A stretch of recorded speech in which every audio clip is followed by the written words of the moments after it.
Halo semuanya.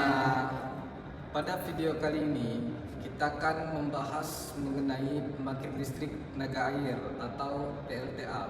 Sebelumnya, perkenalkan nama saya Cristiano Calvin dengan NIM D1021241054. Perkenalkan, nama saya Jauhari dengan NIM D1021251003. Perkenalkan, saya Eriska Sekandi dengan NIM D1021251001. PLTA merupakan sistem pembangkit listrik yang memanfaatkan energi potensial dan energi kinetik dari air yang mengalir. Ketika air berada di tempat tinggi, air menyimpan energi potensial. Ketika mengalir ke bawah, energi tersebut berubah menjadi energi kinetik. Energi inilah yang memutar turbin dan menghasilkan listrik melalui generator. Energi air termasuk energi terbarukan karena berasal dari siklus hidrologi yang terus berulang akibat panas matahari. Secara umum, prinsip kerja PLTA terdiri dari 4 tahap utama. Yang pertama, air ditampung dalam waduk atau bendungan yang berada di posisi yang lebih tinggi. Yang kedua, air dialirkan melalui pipa pesat atau penstop menuju turbin. Pada tahap ini, energi potensial berubah menjadi energi kinetik. Yang ketiga, aliran air yang deras memutar turbin hidrolik. Turbin ini berfungsi mengubah energi kinetik menjadi energi mekanik putaran. Yang keempat itu, turbin terhubung dengan generator. Ketika generator berputar, listrik dihasilkan dan dialirkan melalui jaringan transmisi ke masyarakat. Jadi sederhana saja, air ditampung, air mengalir, turbin berputar, dan listrik dihasilkan. Oke. Selanjutnya ada sumber utama dari PLTA. Sumber utama dari PLTA adalah air yang mengalir. Energi ini berasal dari dua bentuk energi. Yang pertama, energi yang disebut energi potensial dari ketinggian, dan energi kinetik saat air bergerak. Karena air bersumber dari siklus hidrologi, maka energi ini termasuk energi terbarukan dan tidak akan pernah habis selama siklus air tetap berjalan. Untuk jenis-jenis dari PLTA, ada beberapa jenis PLTA yang digunakan di berbagai lokasi di dunia sekarang. Ada yang pertama, PLTA skala besar atau bendungan.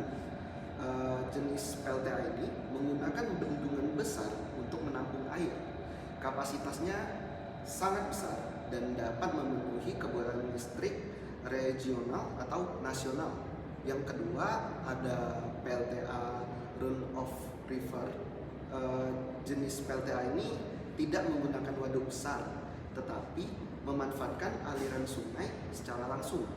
Lebih ramah lingkungan, tetapi kapasitasnya bergantung pada debit sungai. Yang ketiga, ada PLTA mikro atau pico hydro. PLTA berskala kecil ini digunakan di daerah pedesaan atau tempat terpencil. Meskipun kapasitasnya kecil, pembangkit ini sangat bermanfaat untuk menyediakan listrik bagi desa yang belum terjangkau jaringan PLN. Keunggulan PLTA.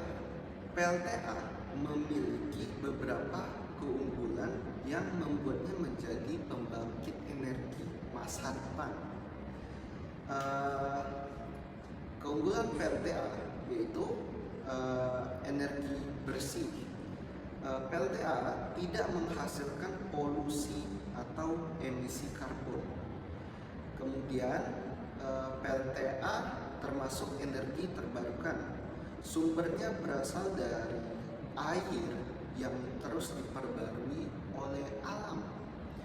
Kemudian biaya operasional dari PLTA yang rendah. Air yang digunakan tidak perlu dibeli setelah infrastruktur jadi. Biaya operasionalnya relatif murah, stabil, dan dapat diandalkan.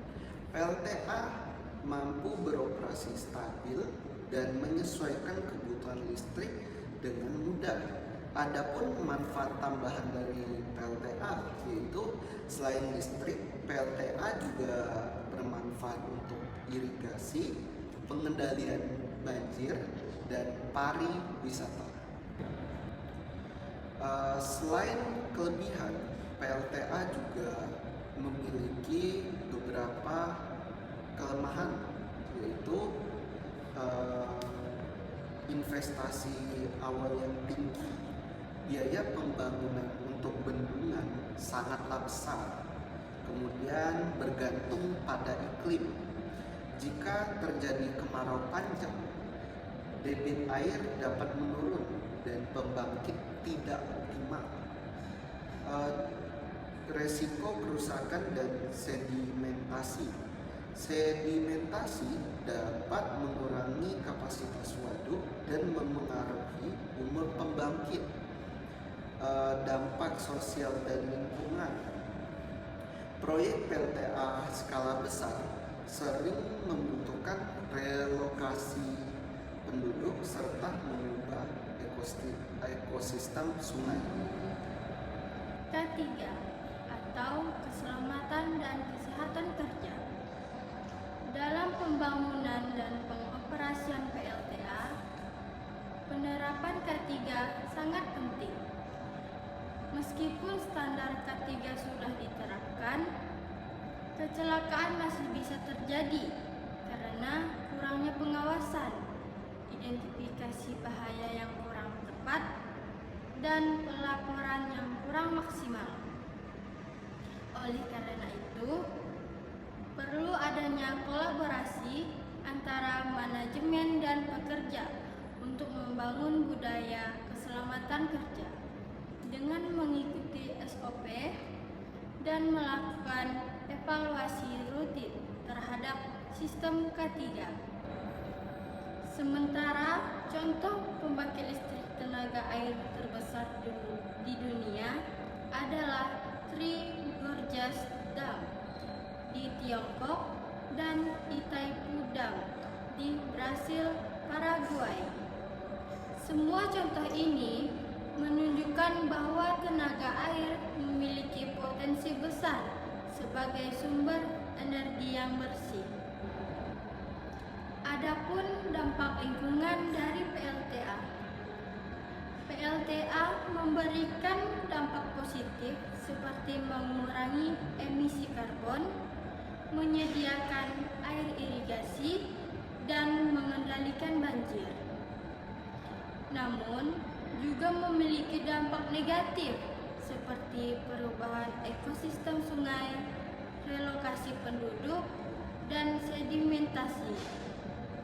Karena itu, pembangunan PLTA harus dilakukan dengan memperhatikan aspek lingkungan. Sebagai kesimpulan, pembangkit listrik tenaga air merupakan salah satu pembangkit listrik yang paling efisien dan ramah lingkungan. Dengan memanfaatkan energi potensial air, pembangkit listrik tenaga air mampu menghasilkan listrik secara bersih dan berkelanjutan. Indonesia memiliki potensi tenaga air yang besar, sehingga pembangkit listrik tenaga air sangat penting dalam mendukung transisi energi hijau. Sekian video presentasi kami. Apabila ada salah kata, mohon dimaafkan. Terima kasih telah menyimak. Assalamualaikum warahmatullahi wabarakatuh.